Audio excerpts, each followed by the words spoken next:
Bismillah. Assalamualaikum warahmatullahi wabarakatuh.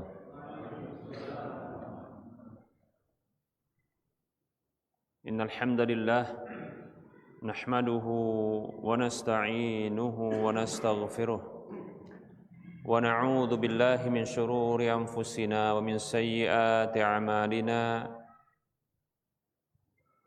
Man yahdihillahu fala mudilla lahu wa man yudlilhu fala hadiya lahu.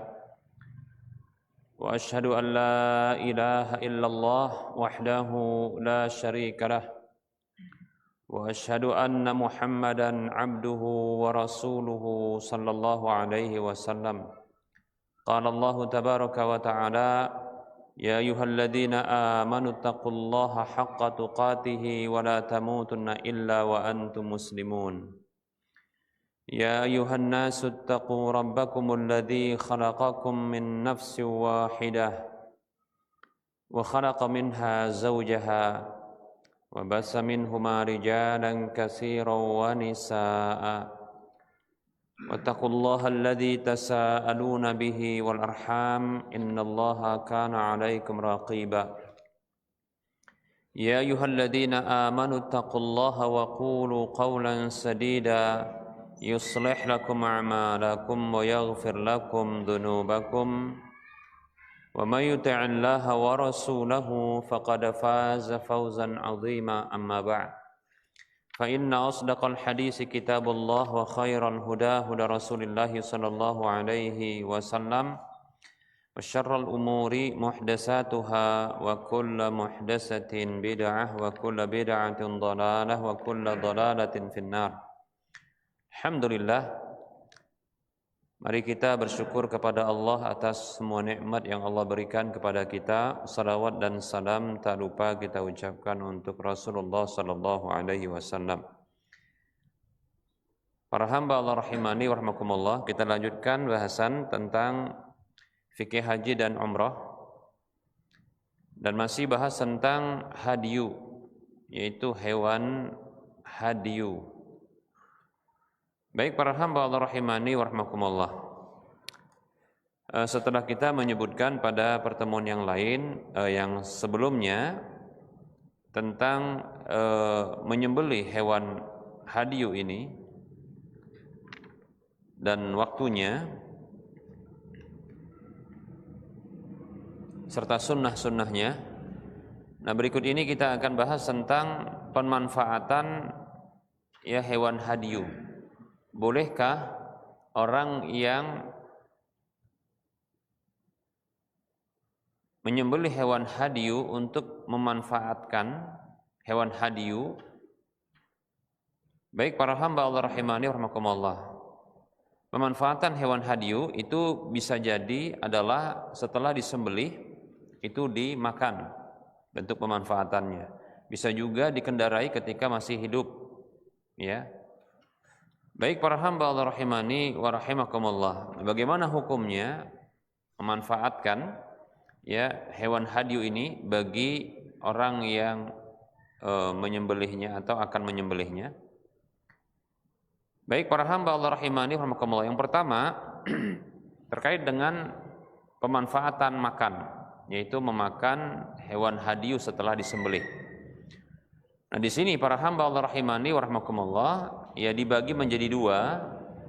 Yang pertama adalah hewan hadyunya adalah hewan hadyu yang wajib. Hewan hadyu yang wajib. Seperti contohnya hewan hadyu karena ada tebusan yang harus dilakukan karena melakukan pelanggaran ihram contohnya, atau karena melakukan pemburuan hewan buruan contohnya, atau karena melakukan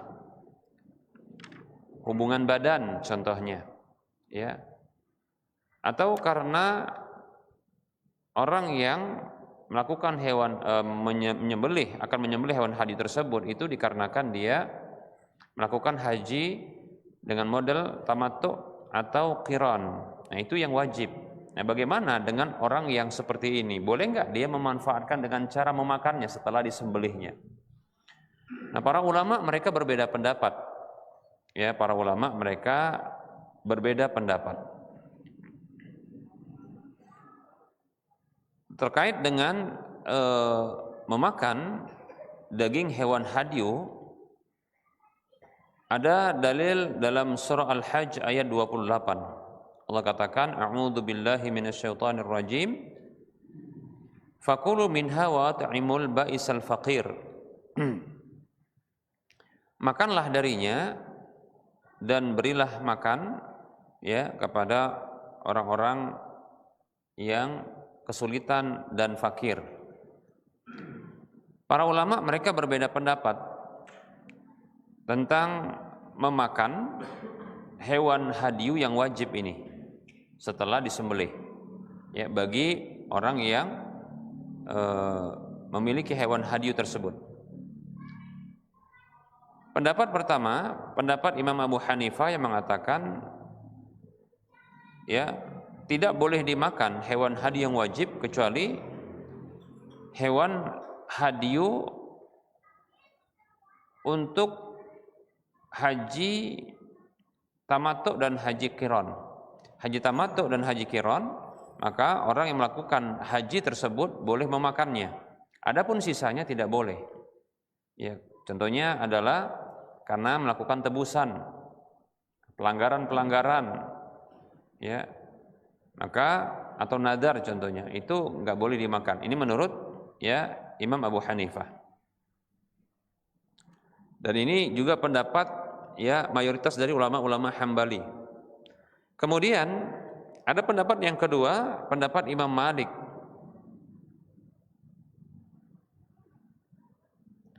Boleh dimakan, menurut beliau boleh dimakan seluruh hewan hadyu tersebut. Ya, kecuali hewan hadyu karena tebusan atas pelanggaran pemburuan hewan buruan dan nadar serta ya tebusan karena mencukur rambut, ya.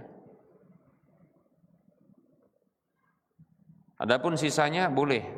Berarti menurut pendapat ini ya termasuk yang boleh itu ya menurut Imam Malik adalah hewan hadyu untuk haji tamattu dan haji qiran. Begitu juga contohnya adalah hewan hadyu sebagai tebusan atas pelanggaran hubungan badan, ya. Adapun hewan hadyu karena tebusan untuk menebus ya pelanggaran memburu hewan buruan, demikian pula tebusan terhadap mencukur rambut dan hewan hadyu untuk nadar, maka yang seperti ini tidak dibolehkan ya menurut Imam Malik. Ada kesamaan sedikit dengan Imam Abu Hanifah, cuma Imam Abu Hanifah yang membolehkan, dibatasi pembolehannya hanya untuk hewan hadyu, haji tamattu dan haji qiran saja. Ya, adapun Imam Malik menambahkan ya, menambahkan seperti contohnya tadi kita sudah sebutkan ya seperti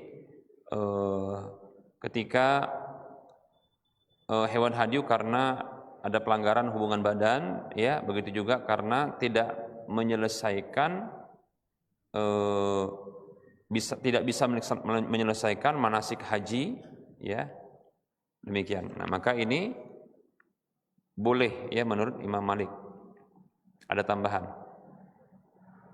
Adapun menurut Imam Asy-Syafi'i, semua hewan hadyu yang wajib itu tak boleh dimakan oleh pemiliknya. Itu diperuntukkan bagi orang-orang miskin. Itu pendapat Imam Asy-Syafi'i.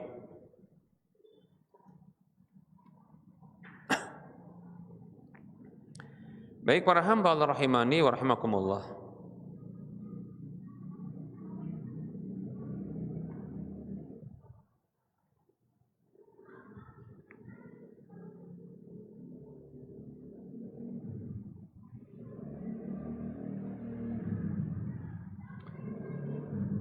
Wallahu taala alam, pendapat yang kuat ya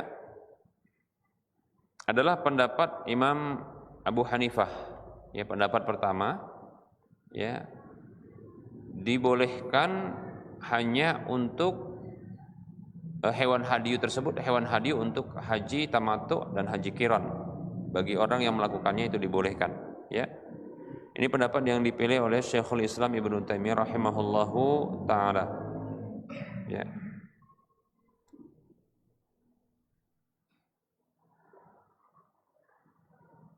Dalam hadis yang diriwayatkan ya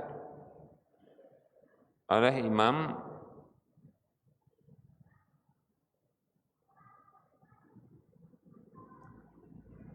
Ibnu Taimiyah ya dalam kitab Majmu' beliau ada riwayat yang bunyinya ya Nabi Shallallahu alaihi wasallam itu makan dari hewan hadiyu beliau. Ya. Dan ketika itu beliau melakukan haji qiran ya. Dalam hadis Jabir disebutkan summa amara min kulli budanatin bibut'atin faju'ilat fi qadrin fatubikhat fa akala min lahmiha wa syariba ya maraqaha. Nabi Shallallahu alaihi wasallam memerintahkan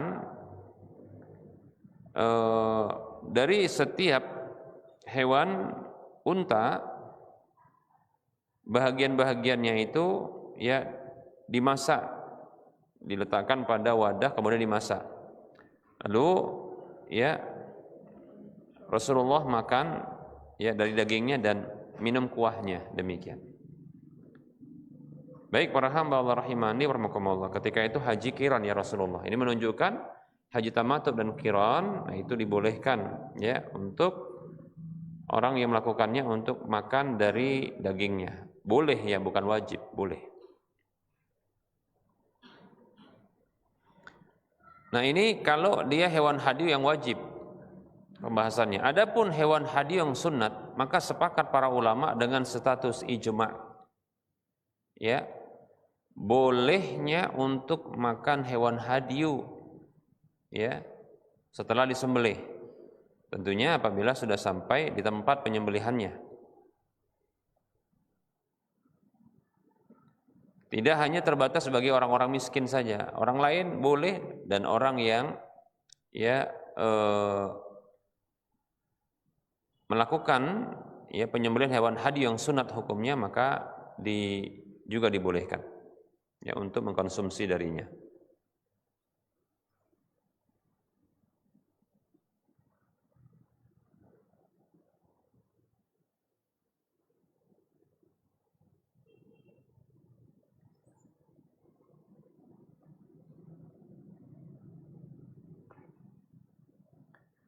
Baik para hamba Allah rahimani warahmatullah. Nah, ijma' ini sudah cukup sebagai dalil ya. Dan tentunya ijma' ini berdasar kepada dalil yang ada seperti hadis Nabi sallallahu alaihi wasallam. Baik, kemudian yang kedua para hamba Allah rahimani warahmatullah adalah bentuk pemanfaatan hewan hadiyu dengan cara menungganginya bagi yang membutuhkan. Ya. Jadi contohnya hewan hadiyu tersebut dibawa dari Madinah kita katakan atau kota yang atau wilayah terdekat dari Mekah dibawa menuju ke Mekah. Nah kebetulan ya ditunggangi, demikian pula diletakkan padanya barang-barang yang dibutuhkan nantinya di Mekah ya, maka boleh untuk memanfaatkan dengan cara menunggangi ya hewan hadiyu tersebut ya apabila memang dibutuhkan tapi dengan cara yang ma'ruf, bukan bermaksud untuk ya memberikan kemudaratan kepadanya dengan contohnya memberikan beban yang berlebih. Baik, ini pendapat mazhab Syafi'i berdasarkan firman Allah Subhanahu wa taala di dalam surah Al-Hajj ayat 33. Allah katakan a'udzu billahi minasyaitonir rajim lakum fiha manafi'u ila ajalin musamma summa mahilluha ilal baitil atiq. bagi kalian padanya ada kemanfaatan sampai ya batas yang ditentukan. Kemudian ya tempatnya adalah sampai ke Baitul Atiq. Nah, di antara kemanfaatan tersebut adalah menungganginya, demikian. Bahkan ada hadis yang diriwayatkan oleh Imam Bukhari, Imam Muslim dan yang lainnya. Nabi mengatakan, ini hadis dari Abu Hurairah radhiyallahu anhu, anna Rasulullah sallallahu alaihi wasallam ra'a rajulan yasuqu budanatan. Bahwasanya Rasulullah sallallahu alaihi wasallam itu pernah melihat seseorang yaitu menggiring sapi, menggiring untanya. Maka Rasul mengatakan kepada irkabha, faqala irkabha. Nabi mengatakan sallallahu alaihi wasallam, tunggangilah ia. Qala, maka Rasul mengatakan, maka orang tadi mengatakan, ya Rasulullah, innaha budanatun. Wahai Rasulullah, itu sesungguhnya hewan budana. Ya, yaitu hewan hadyu yang nantinya akan disembelih. Faqala, maka Rasul mengatakan, irkabha wailak. Ya, tunggangilah ya. Wailak, ini sebenarnya ungkapan ya celaka kamu, tapi bukan doa ya, karena mungkin dikarenakan orang ini ngeyel, jadi Rasul mengucapkan kalimat itu ya, sampai 2 kali dan 3 kali Rasulullah ya mengucapkan hal itu, yaitu tunggangilah, demikian. Hadis riwayat Bukhari Muslim menunjukkan boleh ya. Dan ada hadis yang lain, hadis yang dikeluarkan oleh Imam Muslim, Abu Daud dan An-Nasai dari Jabir bin Abdullah radhiyallahu anhuma. Beliau ditanya tentang tindakan menunggangi hewan hadyu, maka ia mengatakan, sami'tu Nabiyya sallallahu alaihi wasallam yaqul, aku mendengar Rasulullah sallallahu alaihi wasallam bersabda, irkabha bil ma'rufi idza uljiyat ilaiha hatta tajida dhahran. Kata Nabi sallallahu alaihi wasallam, tunggangilah dia dengan cara yang baik ya, apabila memang dibutuhkan hal itu kepadanya, sampai engkau mendapatkan ya tunggangan yang lainnya, demikian.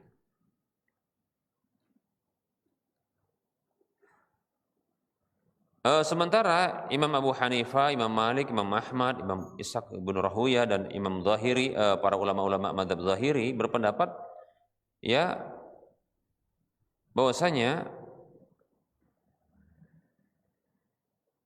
menungganginya itu dibolehkan walaupun tanpa ada kebutuhan ya, walaupun tanpa ada kebutuhan. Maka wallahu taala alam ya, pendapat Imam Syafi'i yang lebih kuat karena ada hadis yang menunjukkan hal tersebut, yaitu kalimat idza uljiat ilaiha ya, tunggangilah hewan tersebut ya dengan cara yang baik apabila ya dibutuhkan terhadapnya, demikian. Baik ya. Nah, berikutnya tatkala hewan hadyu tersebut disembelih, maka para tukang jagalnya tidak boleh ya diberikan ya upah dari hewan hadyu tersebut. Ini seperti apa?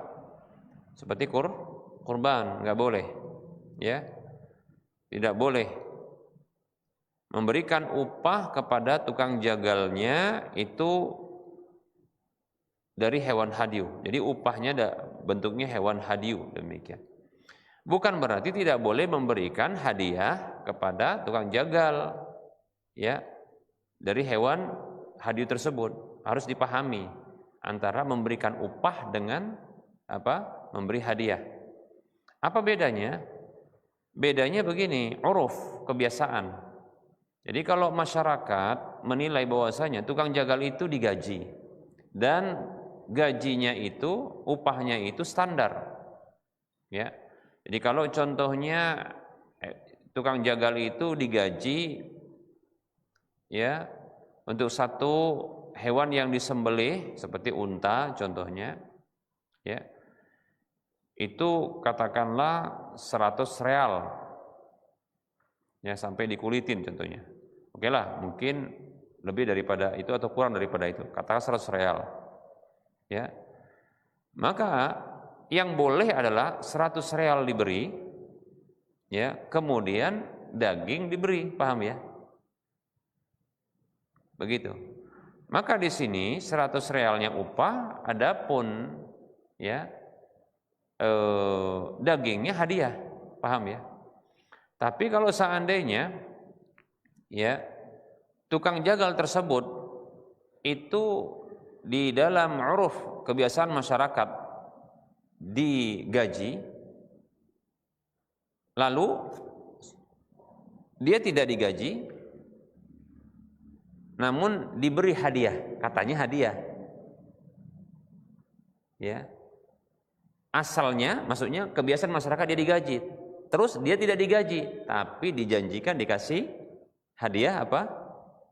Bagian dari daging, bahkan mungkin kepala, kulit, begitu dia, jeroan, gitu ya. Maka ketahuilah, ya, apa yang diberikan walaupun namanya hadiah itulah pembayarannya, paham ya? Bisa dipahami? Kenapa? Karena kebiasaannya dia digaji, tapi tidak digaji. Atau contohnya, ini yang kedua juga termasuk yang keliru, yaitu tukang jagal dia digaji dengan nilai tertentu. Itu uruf kebiasaan. Lalu nilai itu dikurangi, katakanlah setengahnya atau sebahagiannya. Nanti disempurnakan dengan apa? Hadiah dari daging hewan yang disembelih, paham tidak? Maka itu tidak disebut dengan hadiah, tapi itu adalah bagian pembayarannya, paham ya? Bisa dipahami enggak? Beda kasusnya kalau tadi apa? Dia digaji dan nominal gajinya sudah cukup, lalu dikasih tambahan. Tambahan itu bukanlah dia apa? Bukan dia upah, tapi dia hadiah, paham ya? Bila memang wajar, contohnya yang lain juga dapat. Atau karena contoh daripada ini nggak dimanfaatkan, biar dia ngambil, gitu, paham ya? Mungkin sama dia manfaatkan, boleh, nggak masalah, bisa dipahami. Atau contohnya, ya, dia ini nggak digaji, urufnya memang nggak digaji, cuma nyembelih doang kok, katanya, nggak sulit katanya, dan memang uruf nggak digaji, kebiasaan di tempat itu nggak digaji, kemudian dia dikasih, itu boleh. Daging itu bukan dianggap sebagai pembayarannya, paham ya? Paham tadi yang boleh-boleh tadi? Boleh-boleh sama nggak boleh-boleh, bingung ya? Tapi dikasih dia katanya. Nah ini butuhnya apa? Tadi uruf kebiasaan. Makanya para ulama menyebutkan satu kaidah, al-adatu muhakkamah namanya. Kebiasaan itu, uruf kebiasaan, adah kebiasaan itu bisa dijadikan hukum, paham ya? Itu dia. Jadi ngikat dia. Bahkan dari hal ini nanti bisa ternyata ini hukumnya tak boleh jadi boleh, gitu loh.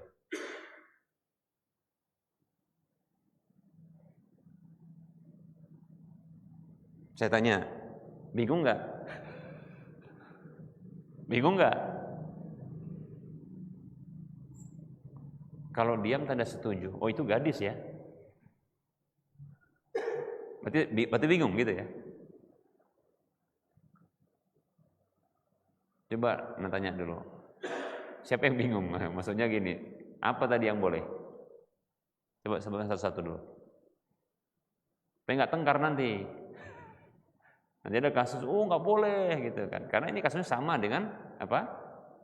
Kurban, paham ya? Coba apa tadi yang boleh? Ada berapa tadi Anda sebutkan yang boleh?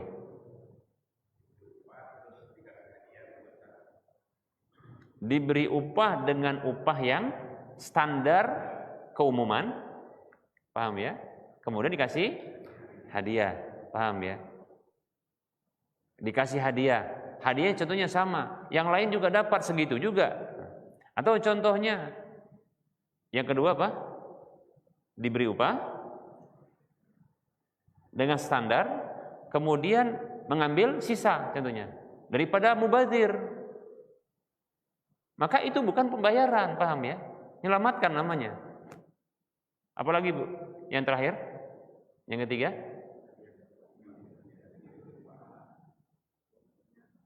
Aslinya dia tidak diberi upah, Kenapa? Masyarakat memang tidak memberi upah. Kenapa?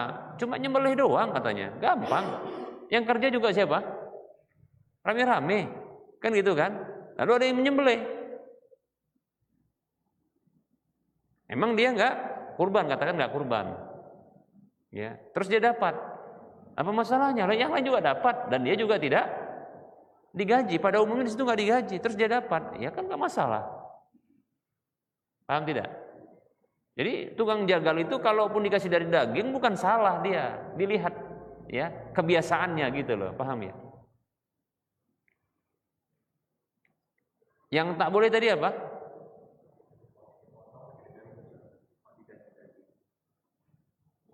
Apa? Yang dilarang, yang tak boleh apa tadi? Tukang jagalnya memang digaji. Itu dia dulu, ya kan? Dia digaji. Uruf masyarakat, kebiasaan masyarakat, tukang jagal digaji. Ya. Karena mungkin ada tugas-tugas tertentu, bukan hanya nyembelih, mungkin apa namanya? Dia yang mengikat, dia yang apa? Merubuhkan, atau dia yang pokoknya memposisikan sampai disembelih kemudian diangkat begitu ya. Pokoknya uruf masyarakat ya, dengan tugas tertentu dari penyembelihan tersebut dia dapat upah. Satu, itu kondisinya. Maka gimana yang tak boleh? Dia tidak mendapatkan upah tapi dari daging, sudah. Atau menghabiskan sisa. Walaupun istilahnya disebut dengan apa? Hadiah atau menghabiskan sisa. Paham tidak? Karena apa? Dia di upah, itu masalahnya. Paham tidak?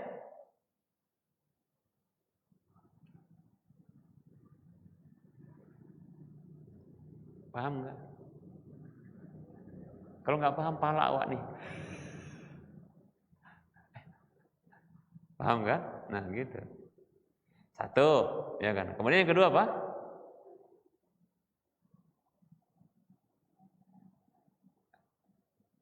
Tukang jagalnya, urufnya digaji. Hanya saja, ya, nominalnya tidak penuh dikasih. Dikasih sebahagian dari pembayaran yang pada umumnya secara urufnya, sisanya adalah daging. Paham ya? Atau sisa dari apa? Dari sisa hewan tersebut, hewan yang disembelih. Maka ini tidak boleh, paham ya? Karena dia diberi upah. Itu dia.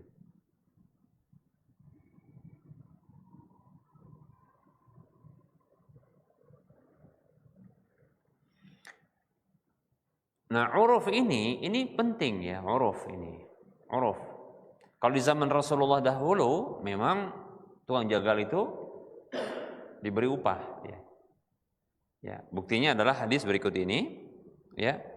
Hadis Ali radhiyallahu anhu, dia mengatakan, "Amarani Rasulullah sallallahu alaihi wasallam an aquma ala budnatin wa uqassima juludaha wa jalalaha wa amarani alla u'tiya al-jazar minha syai'an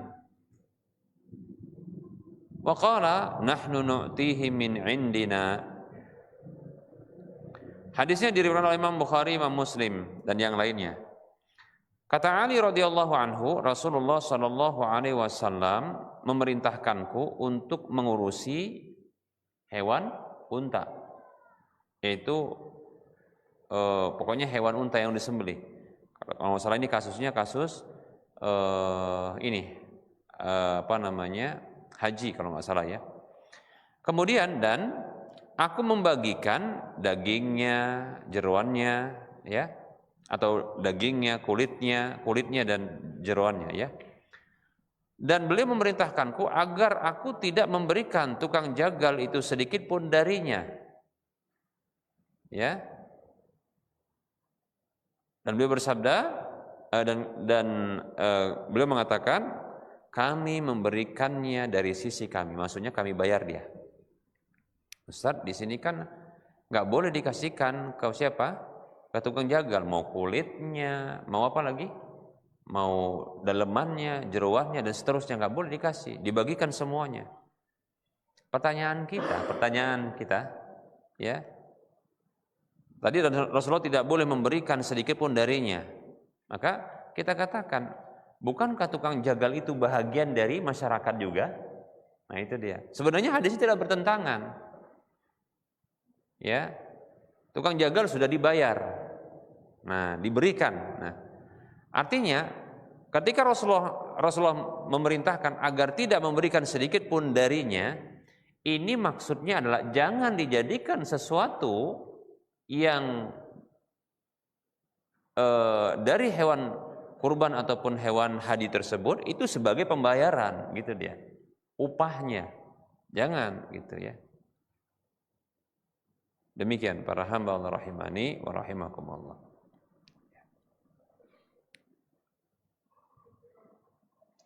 Baik ya, jadi uruf itu diberlakukan, ya uruf itu diberlakukan. Ya. Nah ini contoh sedikit terkait dengan al-adatu muhakkamah, yaitu kebiasaan itu bisa menjadi hukum. Ya, jadi ketika dalil atau kaidah itu menyebutkan dengan satu bentuk penyebutan, tapi ternyata uruf ya berlaku dengan tertentu, ya ini bisa jadi tidak dihukumi sebagaimana zahirnya. Contoh nih ya, ada kaidah yang berbunyi seperti ini, ya. Nabi, para sahabat mengatakan seperti Fadalah bin Ubaid, kemudian Abdullah bin Salam, Abdullah bin Abbas, Abdullah bin Mas'ud radhiyallahu anhum ajma'in. Kaidah mengatakan kullu qardin jarra naf'an fahuwa riba. Setiap hutang piutang yang menarik manfaat maka dia adalah riba. Ya. Yaitu maksudnya manfaat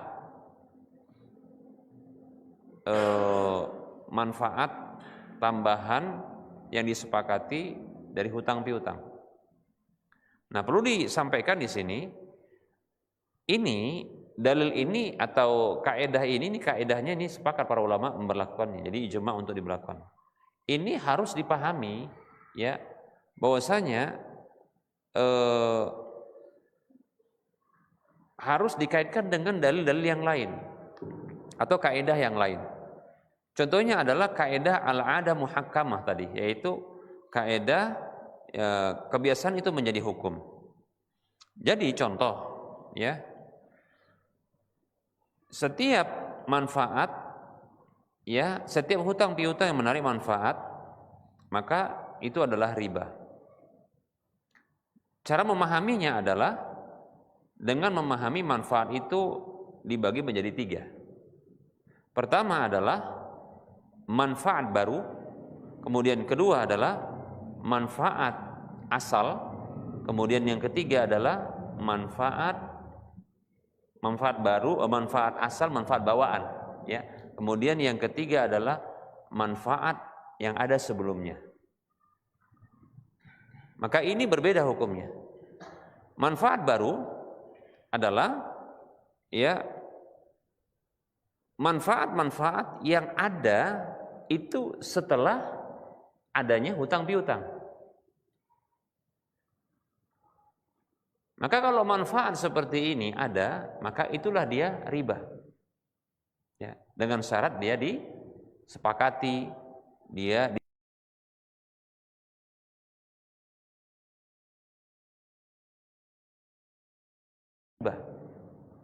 ya, dengan syarat dia disepakati, dia dijanjikan, kemudian dia ingat manfaat baru. Contohnya, ada orang yang dia memberikan hutang kepada orang lain. Katakanlah A memberikan hutang kepada B. Ya. Dalam masa waktu 1 tahun, ternyata B bukanlah merupakan kebiasaan dia mentraktir si A, tapi karena apa? Ngasih hutangan gini, dia traktir si A karena si A ngasih hutang. Itu riba. Paham tidak? Karena baru dia manfaatnya. Itu riba.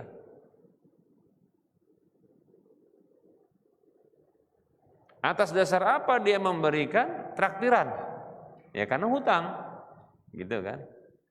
Kecuali dia tidak khususkan kepada si A. Momennya adalah dia itu mentraktir yang lainnya, paham ya? Makanya seperti ini ketika tidak ada pengkhususan, ini tidak jadi manfaat baru. Ya. Demikian. Walaupun terhitung dikatakan, oh ini manfaat baru, tidak, karena tidak dikhususkan kepada orang tersebut. Ya. Ini maksudnya adalah yang dikhususkan kepada orang itu yang memberikan hutang. Baik, ya. Yang kedua adalah manfaat sebelumnya. Apa manfaat sebelumnya? Manfaat sebelumnya adalah, inilah dia disebut dengan al-'adah muhakkamah, kebiasaan itu menjadi hukum. Orang ini, ya orang yang berhutang ini, katakanlah si B tadi, kebiasaan dia adalah mentraktir si A. Itu kebiasaan dia. Mentraktir si A, ngasih hadiah sama si A. Sudah? Nah, ketika ada kebutuhan dia berhutang kepada si A. Ya. Maka si A pun ngasih hutang karena tahu ini temannya, karena baik kan begitu kan, maka ngasih hutang.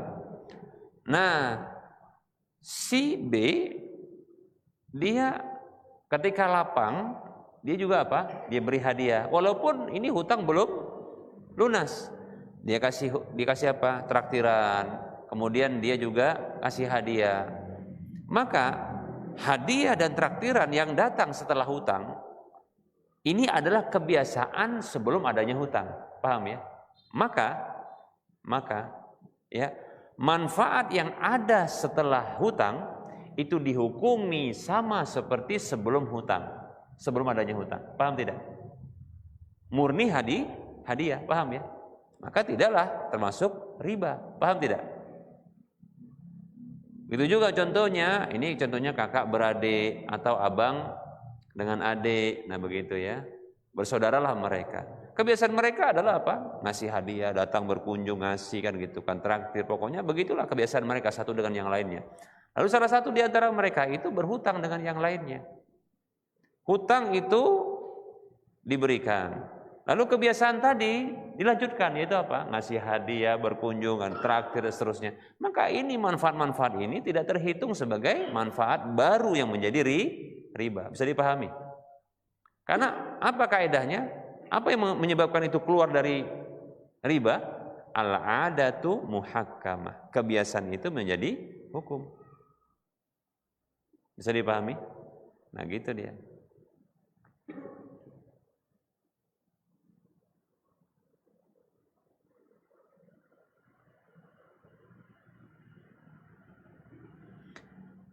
Yang ketiga adalah manfaat asal. Manfaat asal. Apa manfaat asal contohnya? Manfaat asal itu contohnya seperti ini. Itu dalam kasus ya disebut dengan kasus arisan. Kalau kita jala-jala, apa namanya? Oh, jula-jula ya. Berarti masih sadar ini ya. Jula-jula namanya ya. Namanya arisan. Ada sebahagian pendapat yang mengatakan arisan itu adalah riba. Kenapa? Karena mereka mengambil manfaat atas hutang. Dianggap begitu, mengambil manfaat atas hutang. Coba perhatikan. Bukankah masing-masing mereka mengambil manfaat atas hutang? Apa itu? Apa manfaatnya? Kau hutang, kau kasih hutang sama aku. Kalau aku ngasih hutang, kau kasih hutang sama aku. Kan gitu kan? Jadi manfaat kan itu. Betul tidak? Semuanya begitu. Masing-masing kita ngasih hutang sama yang lain. Tapi dengan syarat nanti ngasih hutang juga. Kan gitu kan? Ini dianggap sebagai manfaat riba. gitu dia. Maka saya katakan, ini bukan kita ngomong sendiri, bukan. Maksudnya pendapat ini bukan dari saya pribadi, enggak. Ini karena mentelaah pendapat ya. Jadi cara merojihkannya begitu. Ini sesungguhnya adalah manfaat asal. Yaitu orang kalau dia berhutang, maka dia mendapatkan apa? Manfaat berupa pembayaran hutang. Betul tidak? Betul enggak? Cuma di waktunya. Dengan cara bergilir kan gitu dia. Makanya ya Lajnah Daimah kalau tidak salah juga Syekh bin Baz rahimahullah taala ya, beliau membolehkan karena memahami ini manfaatnya asal. Kalaulah ya mendapatkan pembayaran yang itu manfaat asal itu dianggap sebagai manfaat yang riba, berarti Rasulullah jatuh kepada riba dong. Dan beliau menganjurkan riba dong. Karena apa?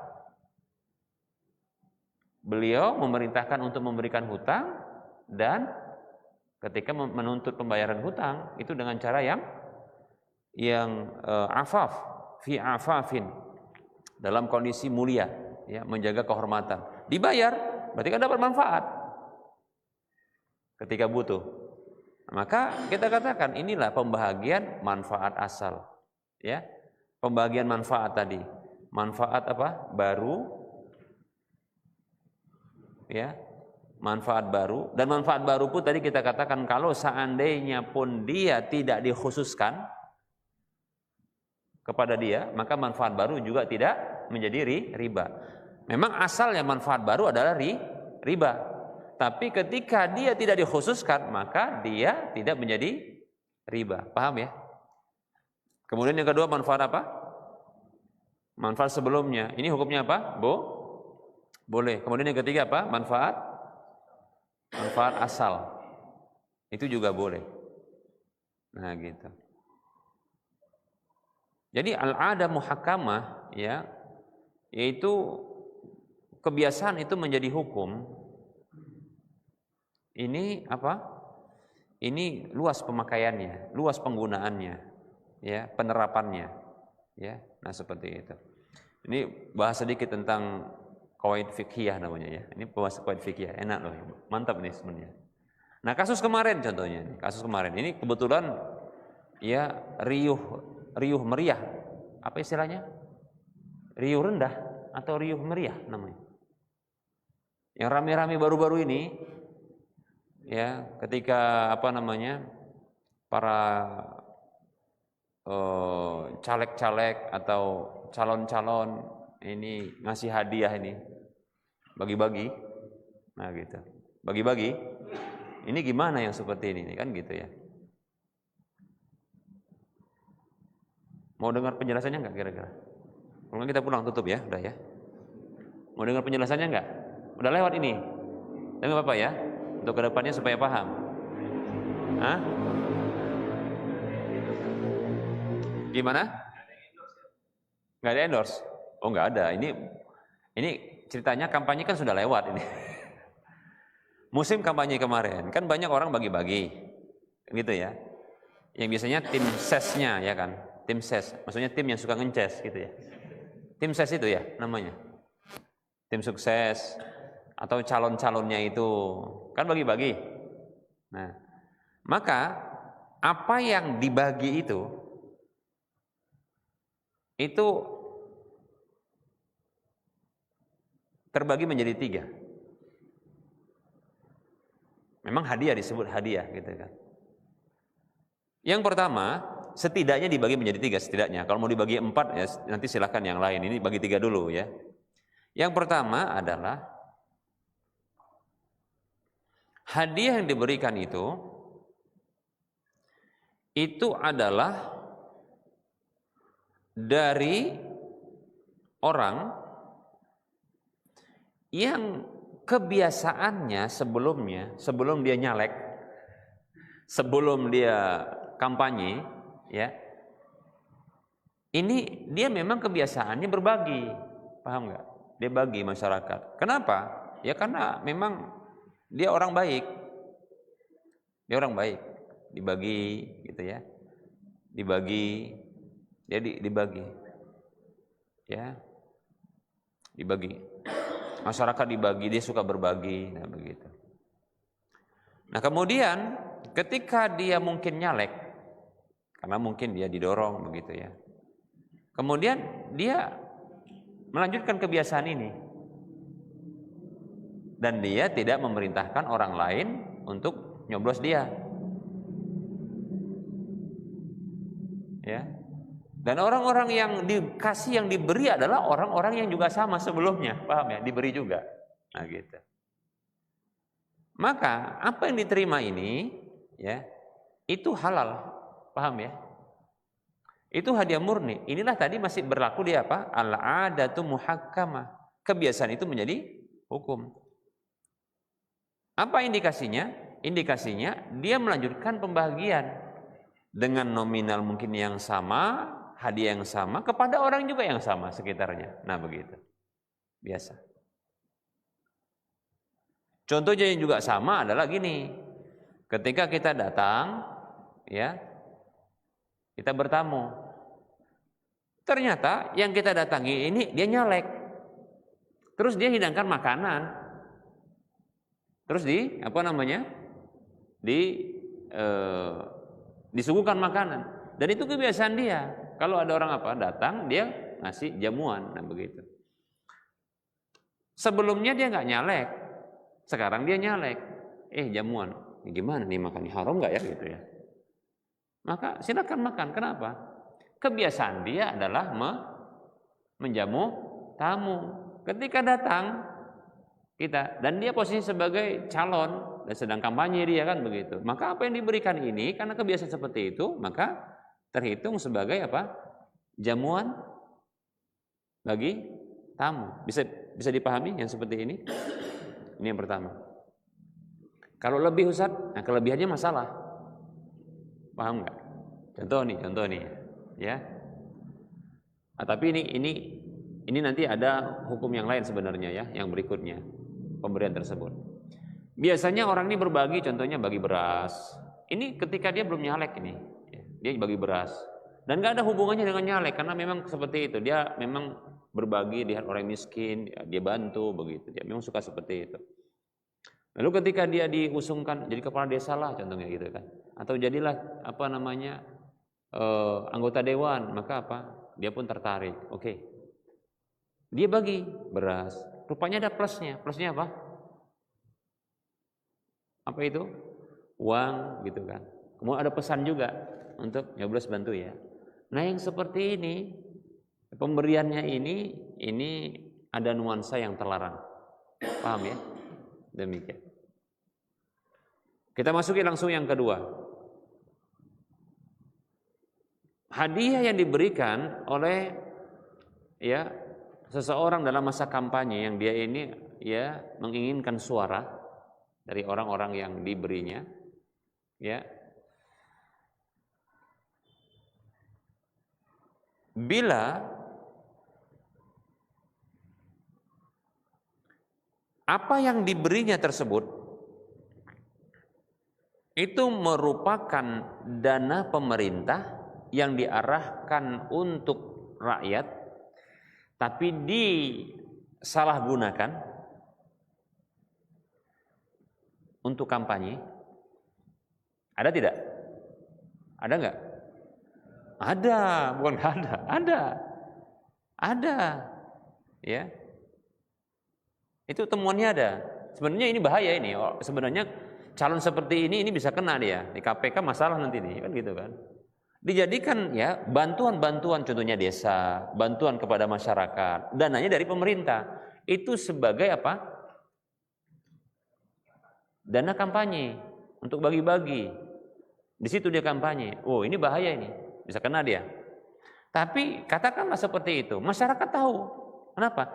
Ini jadwal untuk dapat sumbangan. Ternyata yang melakukannya adalah calon untuk putaran kedua.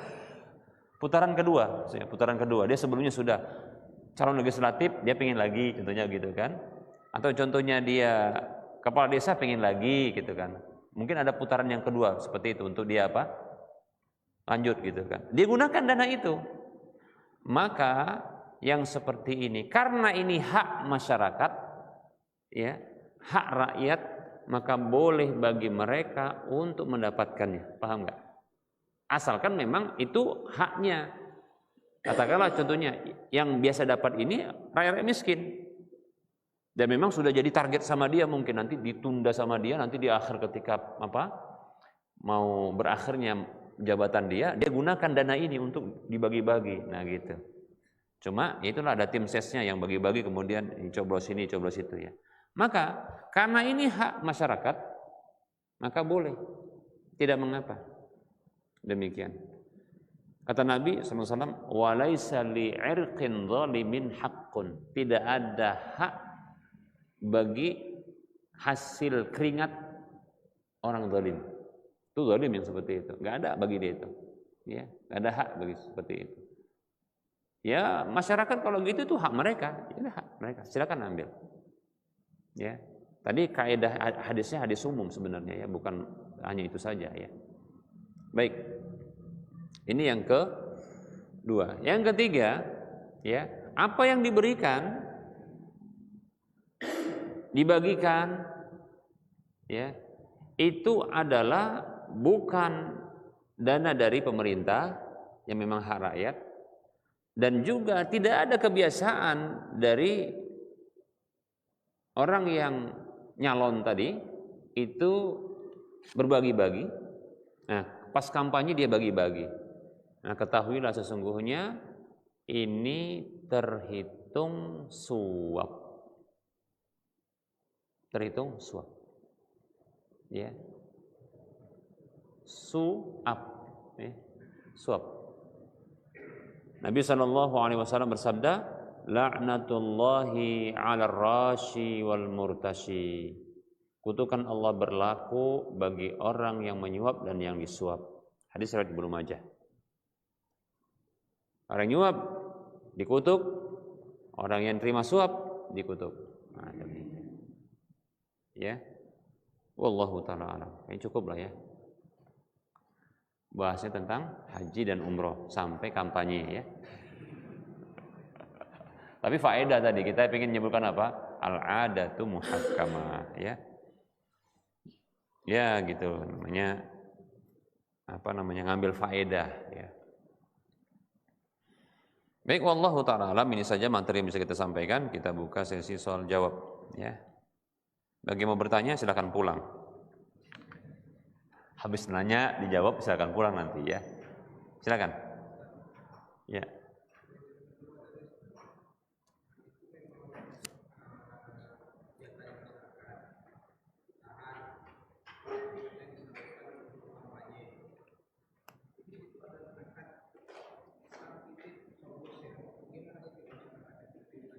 Terima saja. Nggak usah coblos gitu. Karena itu hak mereka. Nah, gitu. Nggak apa-apa, nggak masalah. Karena apa? Hak mereka itu. Itu hak mereka, nggak apa-apa. Diambil. Kalau nyoblosnya kan nggak mesti nyoblos ya. Lihat, dari sini orang itu sudah berkhianat, paham nggak? Nggak layak untuk dia dicoblos. Cucu aja kalau bisa. Nggak cocok dia itu. Ya.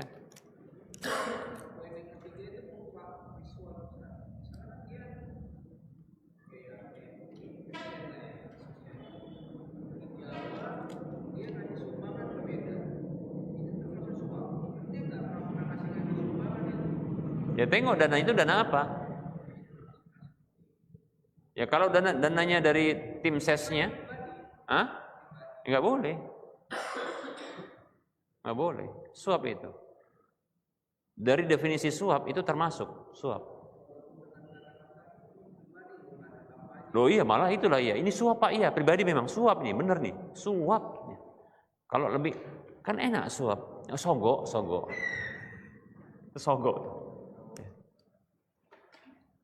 Nggak boleh.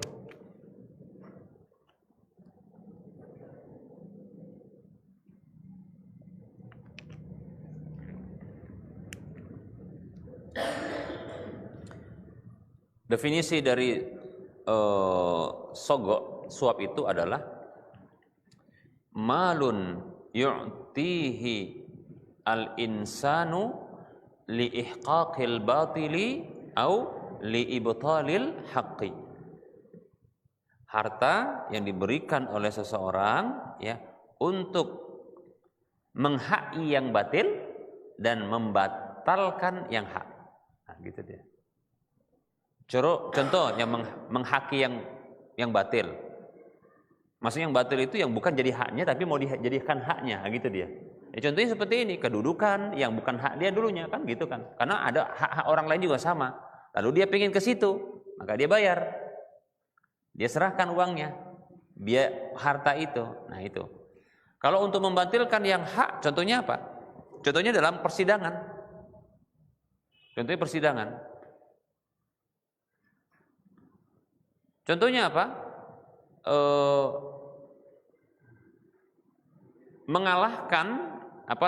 Mengalahkan lawan lawan gugatan, ya. Yang itu sebenarnya hak dia, jadi dia menangkan dengan cara dibayar itu orang-orang di pengadilan seperti hakimnya, pembelanya untuk memenangkan dia.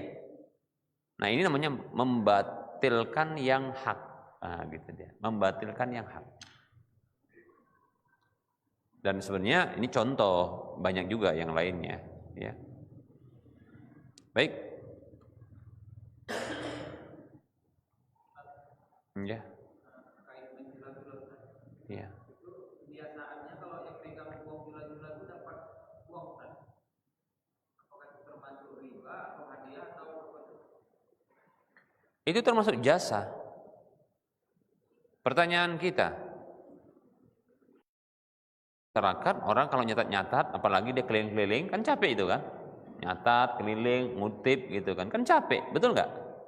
Kira-kira pekerjaan tersebut layak nggak dikasih kompensasi?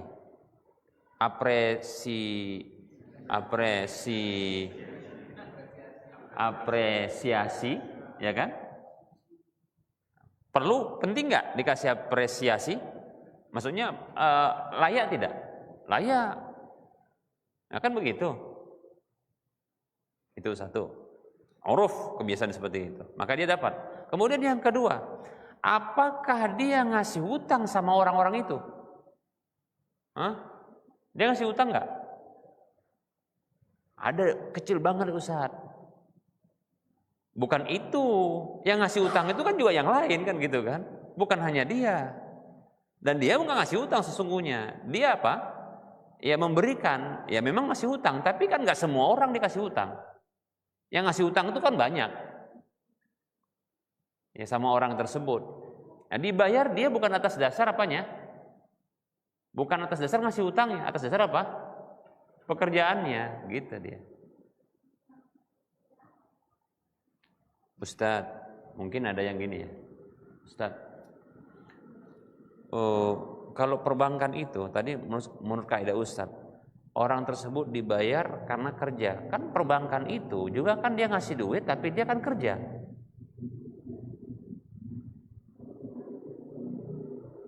Gitu kan?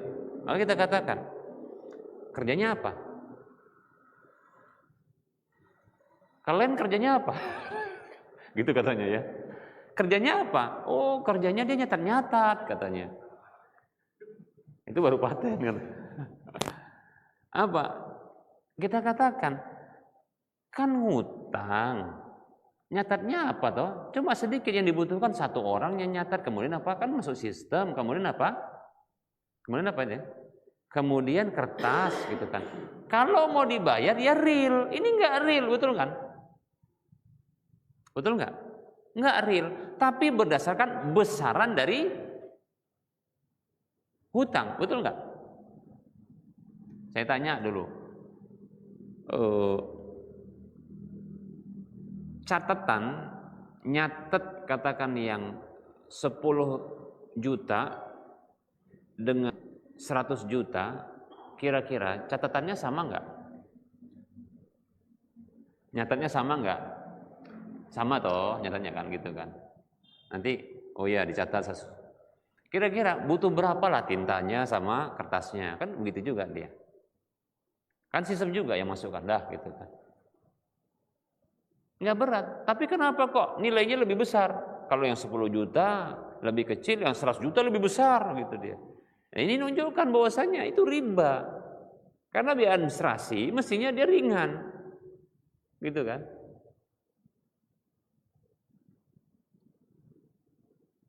Gitu. Baik.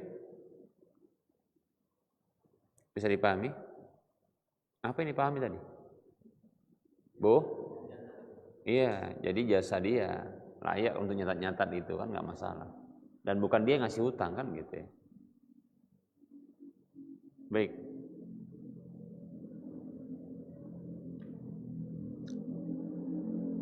Pertanyaannya, jula-jula itu ada ribanya enggak? Pada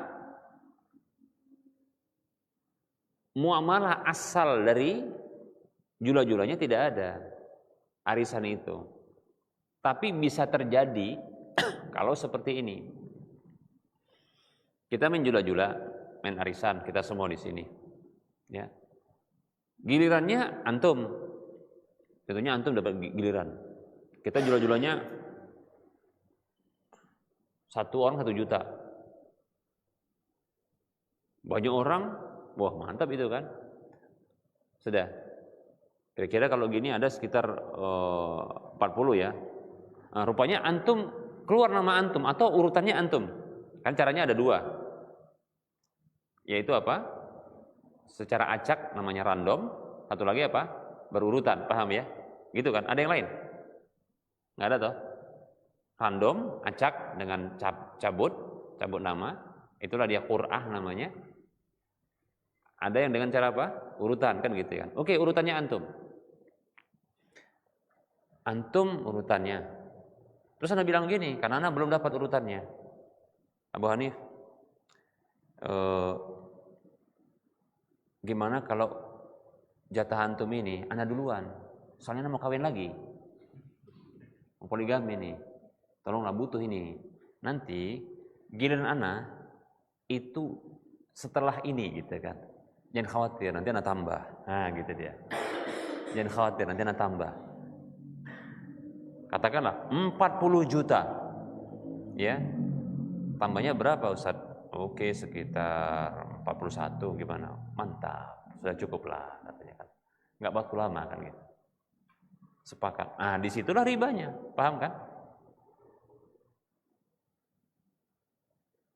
Karena berpindahnya ke ana, harta antum itu karena sudah jadi hak antum itu hutang. Lalu disepakati adanya tambahan, ribalah dia. Riba hutang piutang. Bisa dipahami? Baik. Ada yang lain?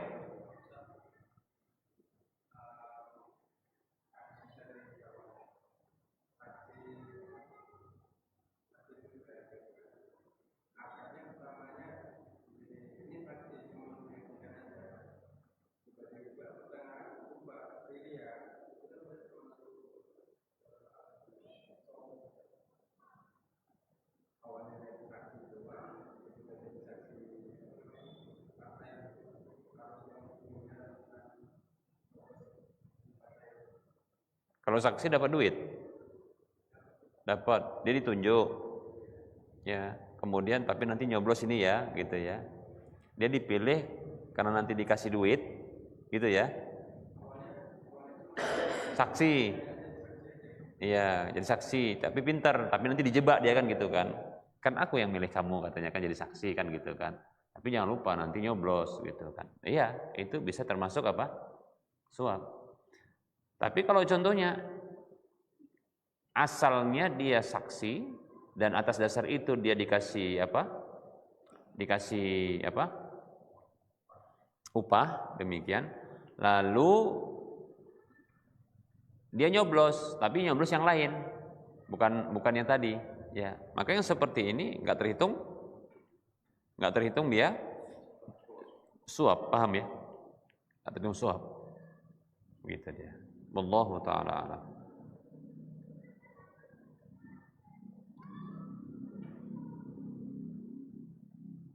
Baik, ada yang lain?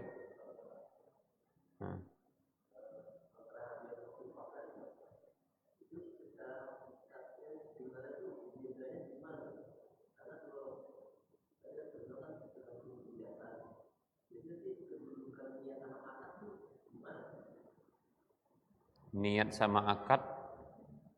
Niat sama akad. Niat itu dalam urusan ibadah. Sementara ini muamalah, paham ya? Muamalah itu dilihat kepada hakikat. Hakikat itu berarti kebiasaan yang ada, berlaku. Para ulama menyebutkan kaidah al-ibratu fil uqudi bil haqaiqi la bil alfadhi. Ya, yang jadi standar dalam akad-akad muamalah itu adalah hakikatnya, dia bukan nama-namanya. Demikian. Terus hakikat itu apa sih kalau dalam akad muamalah? Yaitu kebiasaan masyarakat. Lihat apa kebiasaan masyarakat. Dan pertama, kalau dia istilah, ada istilah, maka kembali kepada hukum asal istilah tersebut, definisinya apa. Nah, begitu dia. Nah,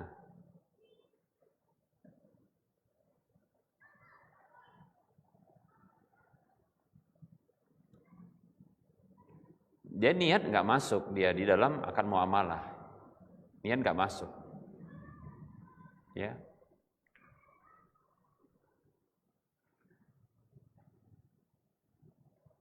Tapi yang masuk adalah hakikatnya. Hakikat itu ada hakikat urfiyah, ada hakikat lughawiyah, ada hakikat syar'iyyah. Nah, demikian, ya. Seperti itu. Jadi kalau niat itu ya enggak bisa. Enggak bisa masuk dia. Oh, saya niatnya hadiah. Ternyata ini setelah diselidiki bukan dia hadiah. Ya. Bukan hadiah. Ternyata apa? Ya, riba, dia masuk-masuk lah gitu kan. Nah, demikian. Kalau sulit untuk membedakannya, ya tanyakan kepada orang yang paham tentang masalah tersebut. Kalau kita tidak paham, bingung, begitu saja.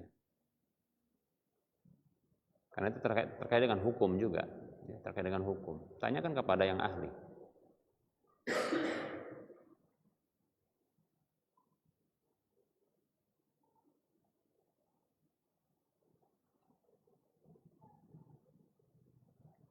Memberi hadiah kepada orang yang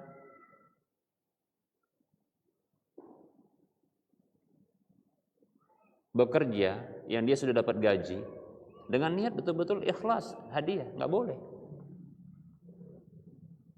Ya. Karena itu ghulul, harta khianat, bikin dia berkhianat. Antum punya usaha, kemudian antum ada para pekerja. Antum kerjakan dia, antum dapat kasih gaji dia, sudah. Ketika dia menyelesaikan pekerjaan dari customer, ya, kemudian customer memberikan hadiah sama dia, itu khianat, nggak boleh. Dia harus lapor ke kita, ini harta dapat gitu. Apa kaedahnya? Bukan kaedah lagi, dalilnya. Rasulullah bersabda sallallahu alaihi wasallam, hadayal ummali ghululun, hadiah kepada para pekerja itu ghulul, khianat, harta khianat. Hadis riwayat Ahmad. Kemudian ada hadis yang lain, hadis riwayat Abu Daud, Nabi mengatakan sallallahu alaihi wasallam, man ista'malnahu ala amalin farazaqnahu rizqan fama akhadha ba'da dzalika fahuwa ghulul. Siapa saja yang kami pekerjakan dengan sebuah pekerjaan lalu kami gaji, maka apa saja diambil setelah itu adalah ghulul. Ikhlas, Ustaz, ikhlas. Enggak, ghulul, bikin rusak itu. Jadi bikin khianat. Dari mana sisi khianatnya? Coba perhatikan. Coba perhatikan ya. Kita tadi punya usaha, kita kerjakan orang. Para customer, pelanggan datang. Pelanggan ngasih dia tips. Enggak dikasih ke kita. Dari sisi mana pengkhianatannya? Perhatikan. Bisa enggak? Tapi ini kebiasaan dan ini pasti terjadi. Karena ini tabiat. Enggak mungkin Rasulullah enggak mengharamkan tadi, enggak menyatakan ghulul kalau enggak bikin masalah. Perhatikan. Kalau dia sering dapat tips atas pekerjaan yang sudah dapat gaji, kira-kira bagus enggak pekerjaan nanti dia? Hah? Enggak bagus. Dia akan bagus pekerjaannya kalau dia dapat Tips, pasti itu. Gitu sekarang ini di birokrasi, betul nggak? Mereka sudah dipekerjakan dapat gaji pokok, tapi nggak akan dibuat bagus pekerjaannya kecuali kalau dapat tambahan, paham nggak? Rusak itu makanya. Jangan sepele sama uang tips itu. Udah bikin rusak dia, udah nyata. Birokrasi rusak karena itu, paham nggak? Ikhlas, Ustaz, ikhlas antara niat dengan nggak bisa. Ya. Paham tidak? Ya. Tadi apa? Hadiah dengan upah.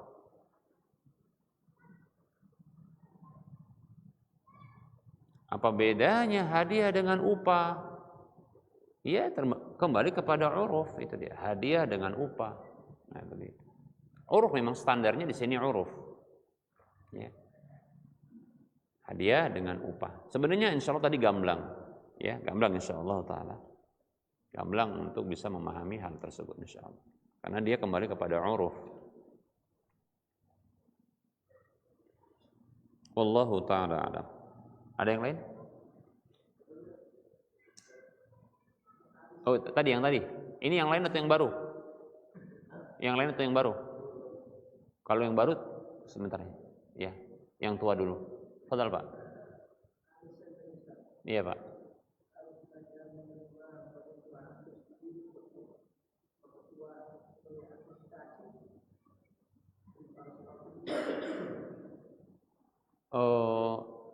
Mestinya dapat 500.000, tapi dipotong 50. 450 dapat sama yang narik, gitu kan? Yang narik 50-nya kemana, Pak? Ketuanya kerjanya apa, Pak? Ketuanya kerjanya apa? Oh, berarti ketuanya ikut nyatat. Oh iya, kalau itu tadi sudah kita bahas, boleh, Pak. Karena ada pekerjaan, dia boleh. Yang penting sebenarnya kalau yang seperti itu tinggal disepakati, boleh nggak mereka gitu, ya, boleh nggak? Karena mereka bekerja, boleh tidak seperti itu. Kalau yang lain nggak ridho, mahal kali itu katanya, baru kan nggak bisa dipaksa lah, mahal kali itu. Nah kalau begitu kan nggak boleh. Ya bagi orang yang contohnya gini lah, yang ini kan, yang apa namanya, yang narik gitu kan, dipotong 50, dia nggak ridho. Tapi ditakon begitu, nggak ridho, kenapa? Nyatat gini aja kok cuma 50 katanya, sekali nyatat katanya. Atau apa, narik, makanya semua dimintai keriduan dulu. Oh sepakat, kita sepakat, nanti katanya sepakat, oke, baru boleh.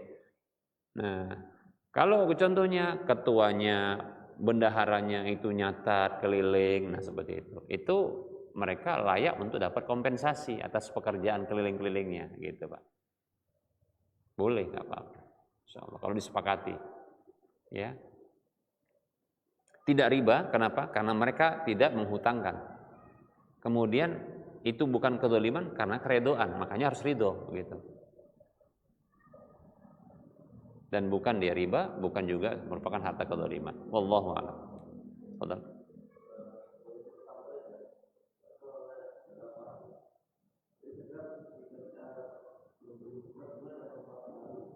Apa? Manfaat baru ya. Ya, asalnya manfaat baru atas hutang riba kalau disepakati. Ya. Kalau nggak disepakati, kalau tidak disepakati, maka itu terbagi menjadi dua. Ingat, rincian ini penting ya, rincian ini supaya nanti nggak keliru. Apa terbagi menjadi dua? Pertama, manfaat yang tidak disepakati tersebut walaupun baru, ya, itu diberikan dalam masa hutang, yaitu maksudnya apa? Dalam kondisi belum jatuh tempo, walaupun tidak disepakati. Apa contohnya? Contohnya tiba-tiba dia ditraktir, gitu kan? Kan nggak disepakati tuh. Contoh nih, orang yang menghutang, yang berhutang dengan yang menghutangi. Contohnya gini, Ana dengan Abu Hanif itu ana yang berhutang, beliau yang memberikan hutang. Dia bilang begini, Ustaz, yuk makan, kita ana traktir ini, ya katanya. Kata gitu kan. Di mana kita makan? Antum baik kali, udah antum masih hutang, ya kan. Jadi anak mudah untuk kawin lagi, contohnya gitulah ya. Ya, antum traktir lagi, masya Allah baik kali antum ini. Oke, makan kita Ustaz di sono, tempat yang luar biasa, ya, yang mewah makan. Kemudian diam-diam, anak kemana? Belum jatuh tempo nih, anak ke kasir, lalu anak bayar, gitu kan? Anak yang bayar. Maka yang seperti ini itu tetap riba, paham nggak? Walaupun dia tidak disepakati. Masalahnya karena apa? Karena belum lunas, paham tidak? Nah, ketika belum lunas dan manfaat baru nggak disepakati ketika itu, tapi begitu diterima, jadilah kesepakatan sebenarnya, paham? Nah, itu dia. Yang dibolehkan, yang kedua, rincian kedua, yaitu apa? Tidak disepakati, namun di akhir. Ini dia yang boleh.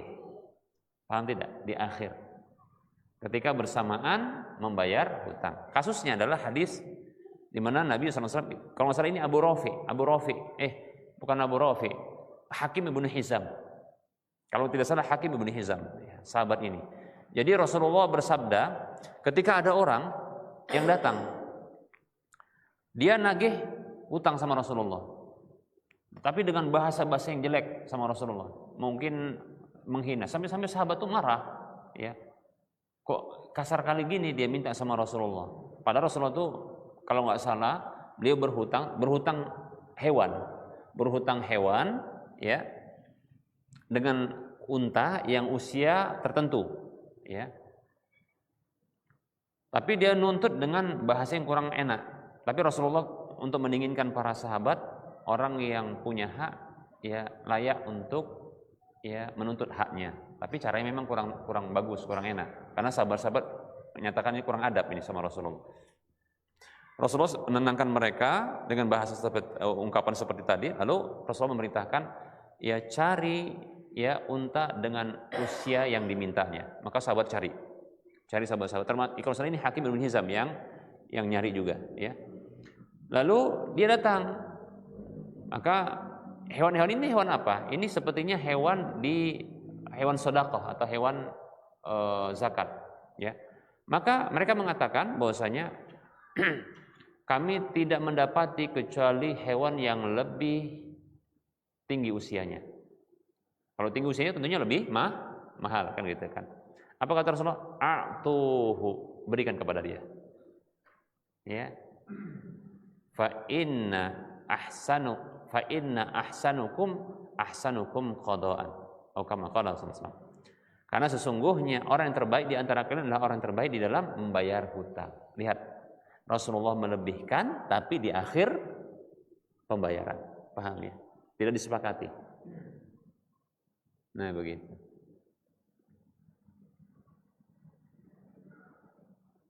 Wallahu ta'ala a'lam. Bisa dipahami kira-kira? Baik, ada yang lain? Terakhir ya. Iya.